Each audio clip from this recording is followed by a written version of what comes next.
All right, we're live. We're live? Yep. Hey guys, we're live. We're live. I've been talking and we weren't loaded.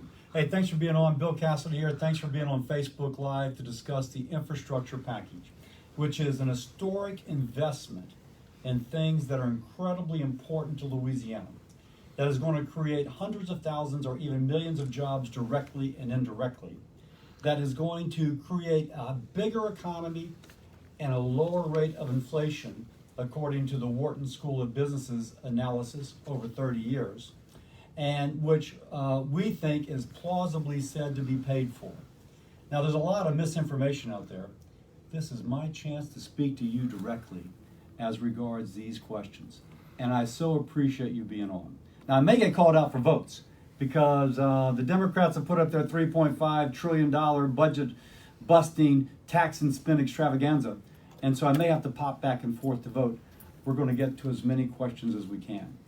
And that comment, and by the way, if you log on, you know how to ask the questions. I have a screen right now, and this screen is giving me the questions that you're asking, and so this gives me the chance to answer them. So, but it also sets up the first question from Scott. Is this bill tied to the $3.5 trillion reconciliation bill? And that's been one of the kind of questions. If we pass infrastructure, does it make it more likely to pass the tax and spend extravaganza that Bernie Sanders is writing? And I think the best logic is that the answer is absolutely not. Let me elaborate. One of my Democratic colleagues on the House side said, you know, infrastructure is dessert. That $3.5 trillion record spending, record taxing bill is spinach. Why am I going to eat my spinach if I already have my dessert? Pretty good logic, right? And you know, someone who accepts that logic is Mitch McConnell, the Senate Majority Leader.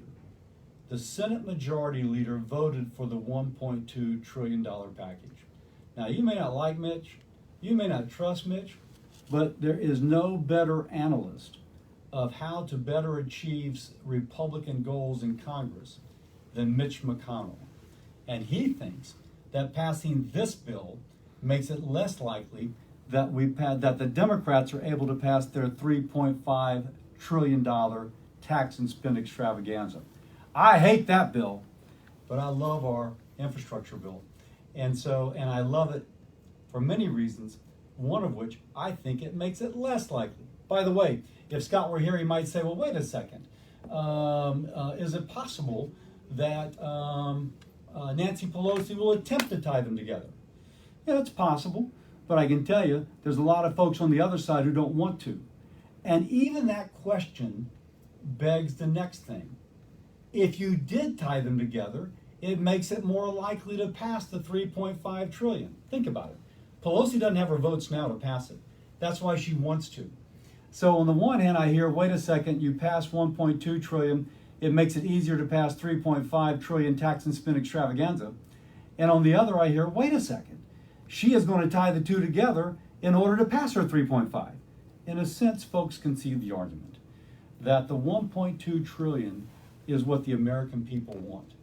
The 3.5 trillion tax and spend extravaganza, adding to inflation, is what the American people don't want. And tying and untying them, we get the infrastructure without the other. Hey, Scott, thank you so much. Next question. Why are we spending money on things like roads and on rails, on Amtrak, for example, when folks don't use Amtrak? Well, the people in the Northeast or elsewhere might ask, why are we spending $4.5 billion on coastal restoration targeted to areas recently hit by natural disasters? By the way, that's a provision in the bill that doesn't mention Louisiana, but has Louisiana written all over it. There's $4.5 billion in coastal restoration targeted to communities hit by natural disasters in the previous 6 years. And somebody from, let's think about it, Wisconsin Might say, well, why do we need that? Well, the fact is, this is a bill for the entire country. There are areas in the Northeast in which they use a lot of Amtrak. And then there's areas in the Gulf Coast that have been hit by natural disasters. This is a bill which attempts to address concerns across the country. And there is a lot in there to help Louisiana. One more example, by the way. FEMA gets $3.5 billion for flood mitigation efforts. $3.5 billion for communities that have recently had issues with flooding. You never flood, you're in Denver, you might say, why do we have that? You're in Louisiana, and you think, my gosh, I remember 2016. If you're in Southwest Louisiana, I remember last year. And now we get some relief. So this is a bill for the entire nation. But by the way, on that rail, it also helps freight rail. And freight rail is key to our economy growing. And Louisiana is blessed with lots of freight rail supporting our industry. And that freight rail creates jobs and kind of is good for us too. So just to make that point. Next from Aaron. Aaron says, only 23% of this infrastructure bill is for infrastructure. Well, no, but Aaron, that's not true, respectfully. This is hard infrastructure. It doesn't have the kind of social spending that you're reading about in the $3.5 trillion bill. It is hard infrastructure, or those things necessary to help hard infrastructure. For example, let me just give you a list. I have them here. There's and this will get you above 23% very quickly. There is 110 billion for roads and bridges, 110 billion for roads, 40 billion for bridges, 65 billion for broadband, 65 billion for hardening the grid. There's 54 billion for water infrastructure, 46 billion for resiliency, including Army Corps of Engineer projects, 25 billion for airport improvements, 47 billion for public transportation, 17.4 billion for coastal, inland, and land port waterways. I could keep on going. So for those that say that I could give you, boom, off the top of my head, 500 billion. Well, it's a $1.2 billion package over 5 years. Clearly more than 23% is related to hard infrastructure. Now, some of the stuff you might say, I've heard there's Green New Deal stuff in here. Stuff to help the environment. Well, let's talk about that. There's about 13 billion off the top of my head for cleaning up chemical waste sites. 13 billion for chemical waste sites. Louisiana has 27 such sites on the national priority list. And one of them, for example, and by the way, part of the rationale of cleaning them up is that at times you can't build infrastructure unless you clean up the chemical waste site. For example, the Calcasieu River Ship Channel, the new bridge. It is the west bank of the Calcasieu River Ship Channel has a chemical Superfund site there that has to be cleaned up before you can build a bridge. This provides money that could be used to clean up that site, which keeps you from otherwise being able to build the bridge. There's a chemical called PFAS, which is in airports. It used to be used by the armed forces for a flame retardant. The plane catches on fire, you spray it around, but it got into the dirt. Before you can lengthen your runway, you gotta clean up the PFAS. And so you gotta have some environmental mediation in there in order to be able to build the needed infrastructure. I think I mentioned that there's 25 billion for airport improvements. That's where some of that comes from. But great question, Aaron, and thanks for allowing me to answer it. Next is from Charlotte. Charlotte, great question, because this is one of the things which has really confused folks.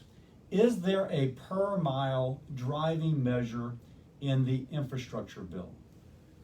No.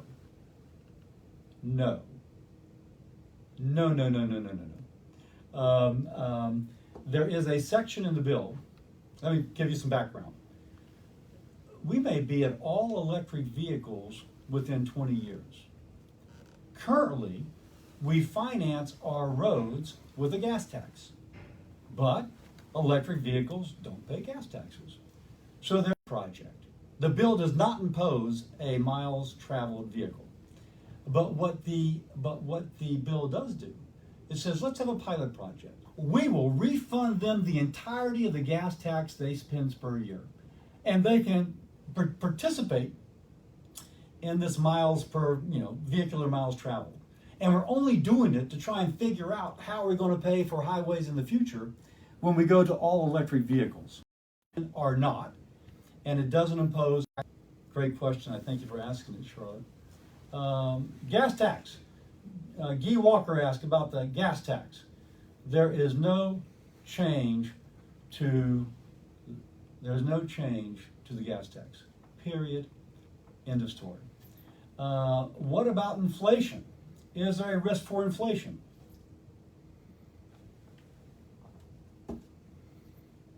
Right now, the Biden administration's policies have given us inflation. It is clear. I'm a Republican, and I can tell you I'm being very critical of the president's policies, which are contributing to inflation. Economists do not think that this bill contributes to inflation. Why? Most of the spending is on the backside. It's going to take a while to permit these projects, and so the spending won't, most of it, some of it will, but most of it will not be this year. It'll be next, and then even more in the out years. Number one. They also say that because this addresses bottlenecks in our economy, it actually makes our economy more productive.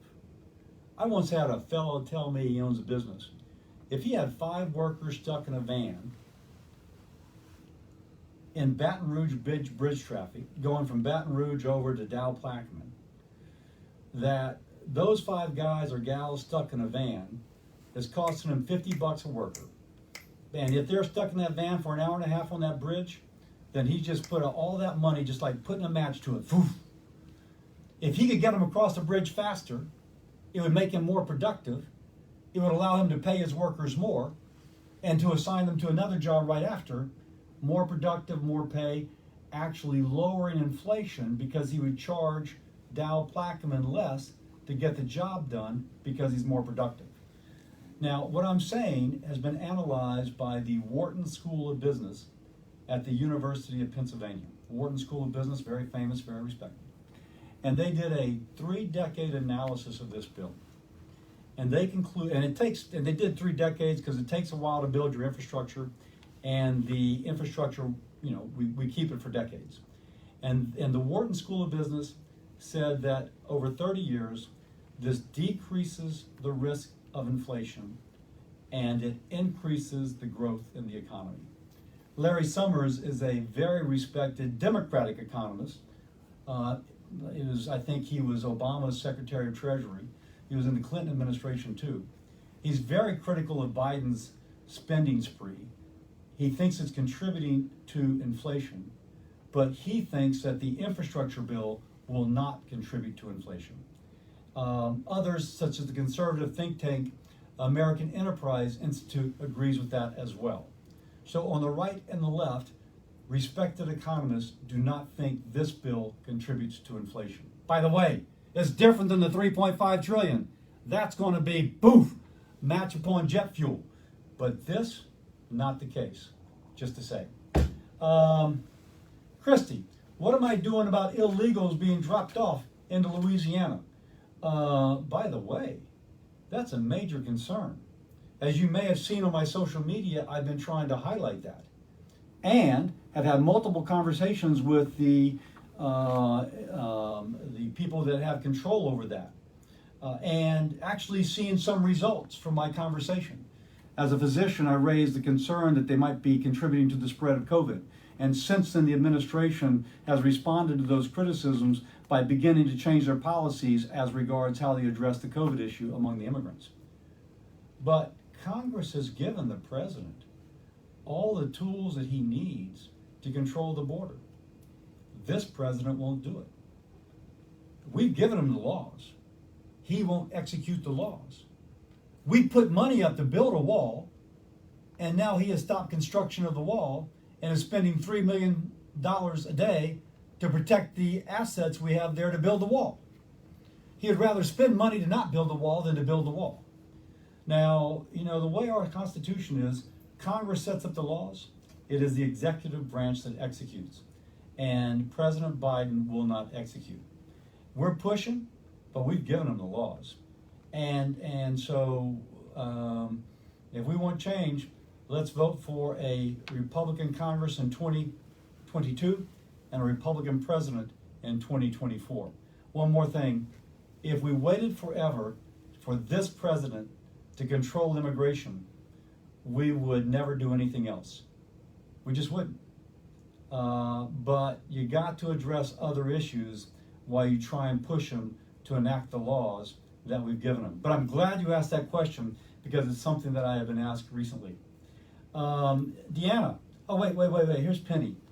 Mike, will the American people see this money at work? Absolutely. There's an orange cone coming to a city near you. That's true whether it's going to be waterway, clean water, sewer, roads, bridges, ports, and waterways. You're going to see jobs created by this beginning next year, but really beginning to peak over the next several years. One example, I read an article in The Advocate how both Ascension Parish and East Baton Rouge Parish are trying to do something about storm drainage. How do you pay for it was the question in the article. There is $500 million in this bill to help finance low-interest loans for communities that want to make their storm drainage bigger. Now, in 2016, I think literally every parish in the state flooded. And if you get a rainstorm the size that we got in North and South Louisiana separately, the spring and the fall floods, you obviously need bigger capacity in your storm drainage system. I can tell you, we got on the phone, talked to Mayor Broom's staff. We said, listen, there's going to be money coming down the pike. This is money that you can use to apply for to build out the storm drainage system.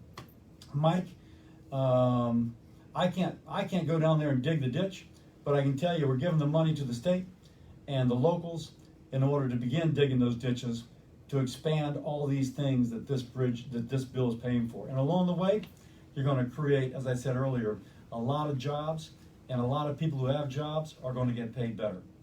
Deanna, who will be auditing the money each state gets to do exactly what they're supposed to on roads and bridges? How can we be assured states will do what they're supposed to as opposed to that which they're not supposed to? Well, the federal government puts money out there and we audit. When I say we, you and me, the federal taxpayer, we audit to see that states and locals do it right. And if they don't, they got to return the money. We saw that after a couple of our hurricanes where money was misused and money has to be returned. So the federal government has an auditing system to make sure that it is spent correctly. When I say the federal government, the federal taxpayer, you and me. So, anytime you're spending $70 billion a year in infrastructure across the nation, there's going to be something that's not right, but we do have systems to make sure that it is. For example, open contracts. You can't have a contract that is only going to my friend. It has to be a public bid. Multiple people can bid on it. If one of them does not like the contract, then he or she can sue and reopen it to make sure that it's done correctly. So, great question, something we should all be interested in. Chris, what about equity? It's mentioned numerous times in a supposed infrastructure bill. Chris, I am so pleased you asked that. Some people have got on and said this expands critical race theory. This has got nothing to do with critical race theory. Let me tell you what this is about. If somebody gets a grant from the federal government to provide internet service to those who don't have it currently, there's $65 billion to provide broadband internet service to communities that don't have it, internet service. You're going to give it to the rich people first because they're the ones that you can upsell. You're going to make most of your money off of businesses and well-to-do neighborhoods. And then at the end, you start serving those folks who are out in the country or who maybe don't have as much money, and you're going to serve them second, but you're going to start off with the richer people. This legislation says, wait a second, you're getting a grant from the federal taxpayer. You got to give it to everybody equally with equity, and that's where it comes in. And there's a standard non-discrimination language that's already in federal law that shows up in this bill, just to make sure that somebody getting money from the federal government spends it wisely, equally, for all. Kind of going back to Deanna's question, there has to be accountability. We don't want any American discriminated against when it comes to providing broadband services. So that's where the word equity comes from. Chris, thanks for asking that question. From Will. What can be done if the House tries to add partisan programs or spending to the newly passed infrastructure bill? Ideally, they only minimally change that. If they add too much, it has to come back and be voted on by the Senate, at which point the Republicans that voted for it would vote against it. So we tried to get a package that would not need to be changed by the House. But to your point, if they do, the Republicans that voted for it would then oppose. But you know, the old Ronald Reagan quoting of a Russian proverb, trust but verify. Maybe you don't quite trust, but you still verify. And that will be part of our process going forward. By the way, that's why it would be very good that Republican members of Congress support the bill. If no Republican supports it on the other side, Republicans have no leverage. The squad's going to be against it. The squad wants to link it with the $3.5 trillion bill because they think it makes the $3.5 trillion more likely to pass. So you're losing the squad's vote. That's what I'm being told.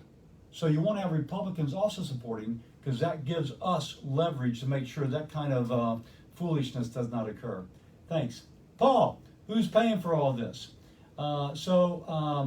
Great question, because one of the questions is this adding to the debt and deficit? So we've always said, of the new spending, which is $550 billion, so new spending, of the new spending, about half of it is going to be things that the Congressional Budget Office gives us credit for. Yeah, you're right. CBO says, yeah, we give you credit for it. We repurpose money that has been previously allocated for COVID, which is not being used for COVID. We repurpose that money. There's a provision that would require better reporting for assets, so that people who are currently, frankly, not paying taxes on some assets, doesn't raise their taxes. It just asks them to report it, and that reporting generates more money. There's other things like that, but we don't touch the Tax Cut and Jobs Act bill Republicans passed in, I think, 2017. We don't raise your income tax. We don't raise the gas tax. We don't put a vehicular miles tax, travel tax. We don't increase small business taxes, etc., income taxes. So we don't touch that. We repurpose dollars and get money where it already is, if you will, with one exception, which I can go into. And by the way, there is no mileage tax, because my next question is from Deborah about mileage tax, and so there is no mileage tax, and so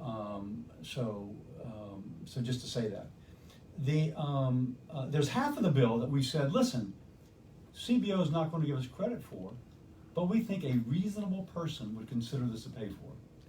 For example, Congress allocated money for supplemental payments for the federal unemployment insurance program. Some states, such as Louisiana, are not using all that money. It's about $53 billion. What we're saying is,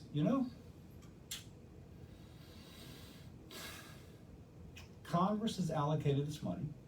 The states are not using it. We are going for unemployment. States are not using it. So we're going to apply it to this program. Instead of paying people unemployment insurance, they're going to get a better job. I think kind of a nice that's a better way to use the money. And so we get 53 billion. CBO does not give us credit for that. They just don't. But any reasonable person would say, because their rules won't allow them, would say, Congress has kind of allocated that, and you're going to be using it on this, but it's already out the door. That seems pretty reasonable. That 53 billion is okay. The second thing to say, there's also going to be economic growth stimulated by this.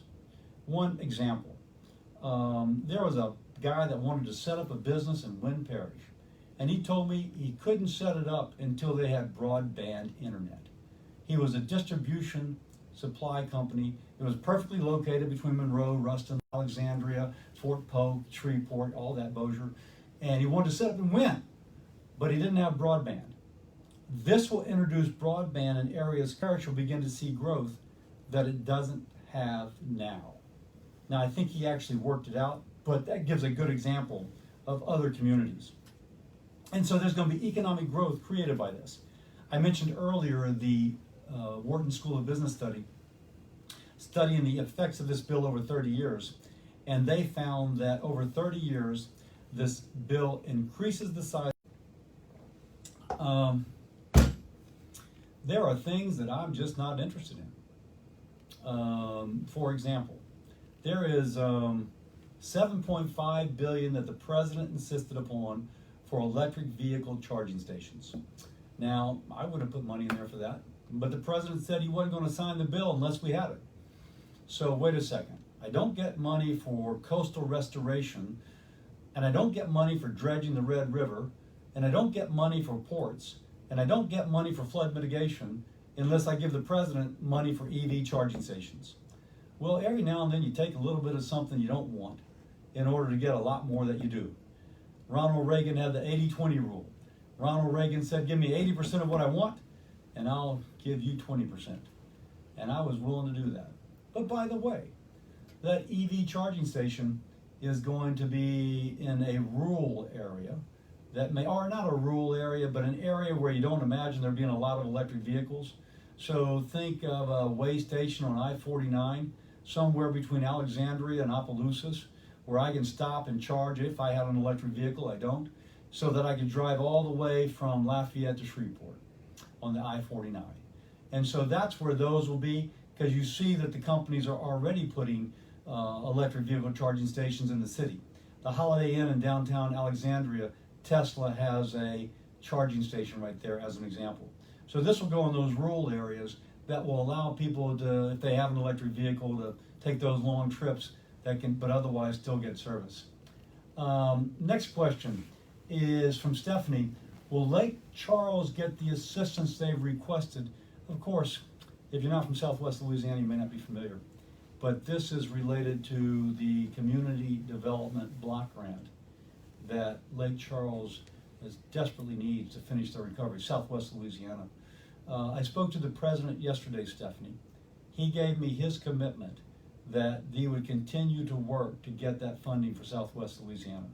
And we've also continued to work with the Appropriations Committee in the Senate in order to achieve that.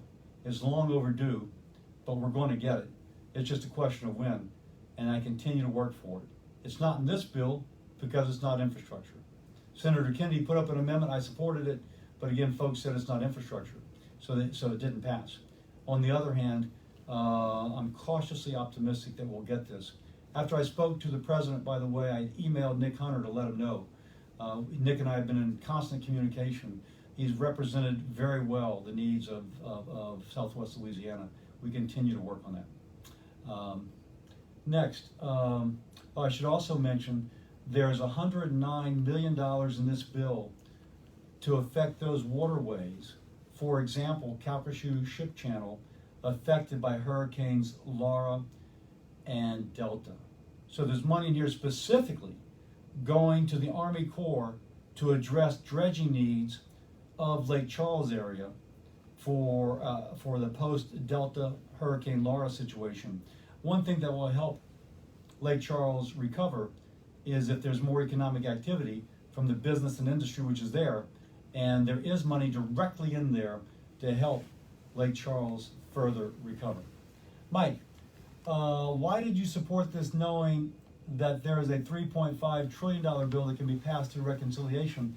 Mike, you may not have been on when I was on earlier, but I think, and by the way, Mitch McConnell agrees with me, and Mitch McConnell is a pretty good analyst of politics in the U.S. Senate and the U.S. Congress, that passing this bill makes it less likely to pass the $3.5 trillion reconciliation bill.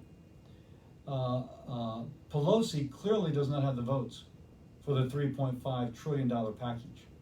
And she's trying to tie the two together to try and make it so that she can pass the $3.5 trillion. So think about that. Folks say this makes it more likely to pass the bill we all hate if you're a conservative, which is the $3.5 trillion package. And then folks say, but wait a second, she's going to tie them together in order to pass the $3.5 trillion. We could have just, or they could have just rolled the two together. That's what the people on the far left wanted. They wanted them both to be tied at the beginning because they think it's more likely to pass the $3.5 trillion. With this bill, it's broken apart. Now, those that say, wait a second, if she ties it together once more, she's more likely to pass it, that's accepting the logic that breaking them apart makes it less likely that she passes the $3.5 trillion package. Again, Mitch McConnell, who's probably the best Republican analyst, says that breaking them apart makes it less likely they pass the $3.5 trillion. I'll repeat what I said earlier, quoting one of my Democratic colleagues. He said, you know, the 1.2 infrastructure package is the dessert. The 3.5 trillion is the spinach. Why would I eat my spinach if I've already had my dessert? We can't promise, but that's, I think, the better logic. Patrick, is North Louisiana going to benefit? Or is it business as usual, all going south? Patrick, great question, man. Of course, the state establishes priorities. And so the fight is the money goes to the state. The state then splits it up. But I-49 North was very much on my thinking as regards what can we do that would benefit North Louisiana. Also, North and Central Louisiana have a higher collection of parishes which have no internet broadband whatsoever. So when it comes to the distribution of broadband funding for parishes which have no internet connection or very poor internet connection, this money disproportionately goes to the North. Also, there's $55 billion for sewer and clean water programs that every town, every parish can apply for. And I just remember those pictures. I got calls from friends in Shreveport after the winter storm where the pipes busted and the water was frozen and they couldn't fix the pipes. And everybody was affected, rich and poor.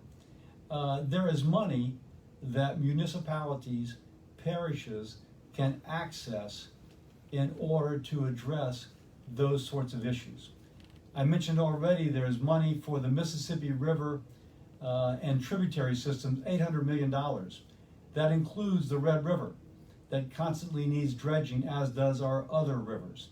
There's money for ports, which the port of Shreveport-Bossier can access, as can the ports in Monroe and the port in Alexandria, etc. And so all these dollars are available for communities north and south. There will be people employed in North, Central, and South Louisiana with better jobs or better paying jobs because of this bill. I can promise you that. Key, is there amnesty in the bill for illegals? No! Period. End of story. And that's been one of the things I've gotten. But there's not. That's just kind of the things being said that just are not true. And so thank you for asking that. I really appreciate it. There is no amnesty for illegals. Now, by the way, the $3.5 trillion package, the one that we hate if you're a conservative, they may try and slip it in there, but it's not in ours. How will it affect our rural constituents? I think that's what Alexis's question is. It affects you very positively. If you're rural, quite likely you don't have broadband. And until you get broadband, your children don't have access to online education. Until you have broadband, you don't have access to telehealth or telemental health. So some of this is specifically written with rural areas in mind. For example, the $65 billion going for rural broadband. Next is a question: how do lithium mines affect the environment and the planet? This is a good question. There is money in there for critical mineral mining. Right now, we are dependent upon China for critical minerals. We have critical minerals that we can mine in the United States, but environmental regulations have wrapped it all up in a knot. So instead of mining our own, we're dependent upon China, who goes to a country like the Congo in Africa, standards, uses child labor, brings the minerals back to China to process using coal-fired energy with SOx and NOx and other things, and then they ship it to us. We don't want to be dependent upon China, which uses child labor and pollutes the atmosphere. And so this tries to facilitate the mining of minerals in the United States with our worker protections, with our labor force, creating jobs along the way so that we become self-sufficient. So it positively affects the environment because we have U.S. labor environmental laws. So great question. I think it helps us in many regards. Wayne, why am I voting for something that has little to do with infrastructure? And what happened to the gas tax? There's supposed to be a highway trust fund. So Wayne, the money from the gas tax is being used. So keep in mind, there's two parts to this. There is the regular infrastructure bill, and then there's $550 billion on top of it. The gas tax that you and I pay into is used for this regular infrastructure bill. All that money is being used. And secondly, you must not have been on earlier, and obviously people are joining as the call goes on. This has there's a myth out there that only 10%, only 23%, only 30% is going for infrastructure.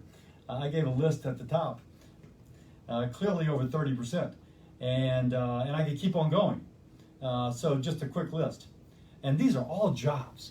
When I say this amount of money for infrastructure, think about how many people are going to have better jobs and better paying jobs as we fulfill this. $110 billion for roads, $40 billion for bridges, $17 billion for roads of regional significance, $65 billion for hardening the grid, $65 billion for rural broadband, $50 billion for resiliency, including $17 billion for the Army Corps of Engineers. Included in that is $4.5 billion for coastal restoration type activities, including those that benefit specifically communities that have been hit by natural disasters in the last 10 years, the last 6 years. Clearly that's Louisiana. $4.5 billion going to FEMA for flood mitigation, benefiting communities which are at increased risk for flooding. Think of every parish in Louisiana. $50 billion for clean water and sewer systems. That's pretty good, isn't it? There's, by the way, $53 million to help out Lake Pontchartrain. Lake Pontchartrain has been getting so much dumped into it from the Bonnet-Carré Spillway open. There's actually $50 million to help the Bonnet-Carré. I could keep on going. But there is more, there is so much infrastructure in here. There's about, there's a lot of money for infrastructure. Let me stop it there. And so, last question, because I have to, my staff is telling me I got to move. How do I dispute Senator Hagerty? I'm not sure what he said, but how can I read the entire bill in a short time with no discussion? First, portions of this bill have been out there for months, for weeks. Different committees passed their legislation 2 months ago, 6 weeks ago, 3 weeks ago. Now, if you're reading the legislation as it comes out, you could read the legislation. There's 4 different committees that added stuff to it, plus our individual effort. What we do is you split it up. My staff and I, we split it up. We each read it, we reread it, we go back through it, we discuss it, you break it down, you eat an elephant one bite at a time. I think Senator Haggerty said something about, and by the way, as I said, if you started reading 2 months ago when the bill came out of committee, then you had a head start. But if you don't start reading it until it comes out a 4th time, well then maybe you don't have time to read it. But if you start doing your homework 2 months ago, you get it done. I was sent up here to do a job. I hire people that want to work. We got it done. I think Senator Haggerty said something about increasing the debt and deficit. I mentioned that before. I'll say it again. CBO says about half of it's paid for in a way that they can agree with. Half of it's paid for in a way their rules don't allow agreeing with, but reasonable people would say, yeah, I see where you're going with that. I accept that. And if you look at the economic impact, the Wharton School of Business did a 30-year analysis. The Wharton School of Business, very famous, very respected, and they say because of this bill, in 30 years, because that's how long it takes to build, and of course this infrastructure helps over 30 years, the economy grows and the debt and deficit decreases. Now, I can't speak to anything else he said, but what I try and do is push back with facts. I don't give you rhetoric. I give you things that you can go and say, he's right. Oh yeah, I can see that Wharton School of Business analysis. Oh yes, I can see that $53 billion being repurposed from federal unemployment insurance. Oh yes, I can see that we're getting $6 billion for roads and bridges, of which $1.2 billion is money we wouldn't otherwise receive. And I can imagine what rural broadband will mean for my parish. If I can give you facts, past the rhetoric, then I just trust you to make the right decisions. Thank you for being on Facebook Live. It is a privilege to serve the people of Louisiana and the people of the United States of America. And I look forward to being able to do so even more so, and I look forward to a ribbon cutting in a town near yours. Thanks.